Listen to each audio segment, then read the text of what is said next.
મધ્યપ્રદેશ બાદ હવે રાજસ્થાન સરકારે પણ આજે બુધવારે ફિલ્મ ધ સાબરમતી રિપોર્ટને ટેક્સ ફ્રી કરવાની જાહેરાત કરી છે.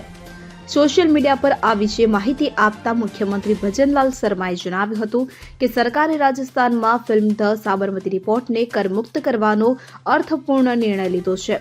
આ ફિલ્મ ઇતિહાસના તે ભયાનક સમયગાળાને વાસ્તવિક રીતે દર્શાવે છે જેને કેટલાય સ્વાર્થી તત્વોએ પોતાના હિતોને પૂર્ણ કરવા માટે વિકૃત કરવાનો દૂષિત પ્રયાસ કર્યો હતો. તેમજ આ ફિલ્મ તત્કાલીન તંત્રની વાસ્તવિકતા ને અસરકારક રીતે ઉજાગર કરતી હોવાનું અને સમયના ભ્રામક અને ખોટા પ્રચારનું પણ ખંડન કરતી હોવાનું પણ તેમણે જણાવ્યું હતું.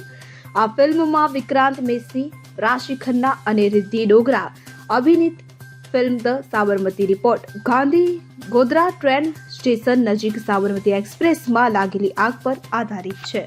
Bureau report CN24 news.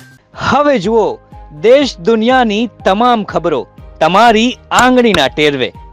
ઉઠાવો મોબાઈલ અને Google Play Store પરથી ડાઉનલોડ કરો અમારી CN24 ન્યૂઝ મોબાઈલ એપ.